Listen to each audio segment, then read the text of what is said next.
안녕하세요, 존스퀘어드입니다. 지난번 영상에서 갤럭시 S20의 망원 카메라에 대한 이야기를 했었고, 그리고 S20 울트라 사전 예약을 했다는 소식도 전해드렸습니다. 짧은 시간 동안이지만 몇몇 테스트를 했는데 구독자님들과 최대한 빨리 그 내용을 공유하고 싶어서 이렇게 영상을 내게 되었습니다.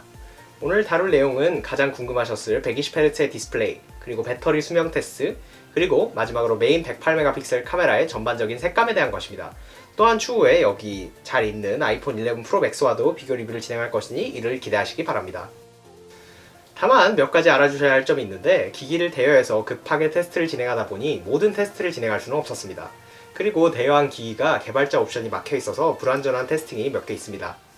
화면에서 달라진 점은 엣지의 곡률이 변경되어 거의 느껴지지 않는 수준이 되었다는 것입니다. 베젤은 여전히 극도로 얇습니다.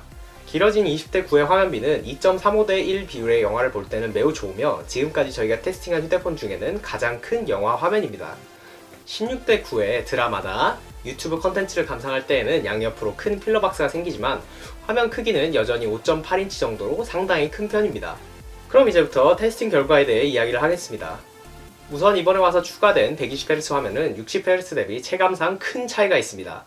120Hz는 확실히 부드러운 것이 느껴지며 특히 스크롤링을 빠르게 할 때 차이가 확연히 드러납니다. 다만 배터리 타임에 대한 걱정 때문인지 1440p에서는 120Hz로 작동하지 않고 1080p에서만 120Hz 모드가 있습니다. 픽셀4가 90Hz 디스플레이를 가지고 워낙 나쁜 배터리 타임을 보여줬던 만큼 삼성도 고정 120Hz 주사율에서 배터리가 매우 빨리 닳지 않을까 걱정하셨던 분들이 계실 것입니다. 결론부터 말하면 그런 걱정은 하지 않으셔도 됩니다. S20 울트라는 1440p 60Hz 웹 브라우징 테스트에서는 706분, 1080p 120Hz 테스트에서는 614분을 기록했습니다. 이는 지금까지 테스트한 휴대폰 중 가장 긴 배터리 타임으로 5000mAh의 거대한 배터리 덕에 120Hz로 쓰셔도 사용시간이 매우 깁니다. 하루 사용하기에는 충분한 수준이고 부드러움의 차이가 매우 크기 때문에 일반적인 상황에서는 120Hz로 고정해놓고 쓰시기를 권해드립니다. 마지막으로 카메라에 대해 이야기하면서 영상을 끝내도록 하겠습니다. 지난 영상에서는 S20와 S20 플러스의 망원 카메라의 문제를 짚어드렸는데요. 울트라 같은 경우엔 색감에서 약간 문제가 있습니다. 이 색감이 완성본인지는 정확히 알 수 없지만 색감이 출중했던 작년 갤럭시 S10보다 부족해진 모습입니다. 이번 삼성 언팩 행사에서 넷플릭스 로고의 틀어진 색상이 화제가 되었습니다. 이번 언팩 행사가 S20를 이용해서 스트리밍한 것인 만큼 저희는 이 현상이 이번에 대여한 기기의 카메라에서도 똑같이 있을지 궁금했는데요. 결론적으로 대여한 기기에서도 똑같은 현상이 발생했습니다.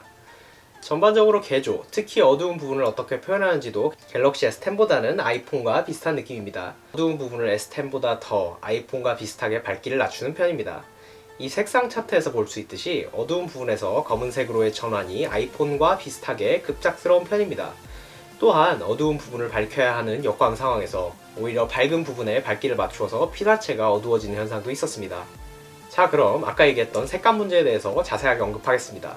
밝은 네온 사인을 찍은 사진에서 갤럭시 S10이 색과 밝기를 모두 잘 표현한 반면 갤럭시 S20 울트라는 빨간색은 주황색, 주황색은 노란색으로 색이 틀어진 것을 볼 수 있습니다. 이는 작년에 비해 색감이 악화된 것으로 카메라 업그레이드를 가지고 대대적으로 홍보를 한 만큼 매우 실망스럽습니다. 이상 첫 번째 리뷰 영상에서는 디스플레이, 배터리, 그리고 카메라에 대해서 간단히 다뤄보았습니다. 2부에서는 앞서 못다한 카메라 테스트를 보강하고 애플의 플래그십 스마트폰인 아이폰 11 프로와 비교를 해보도록 하겠습니다. 이상 존스퀘어드였으며 시청해주셔서 감사하고 구독과 좋아요 그리고 알림 설정 부탁드립니다. 감사합니다.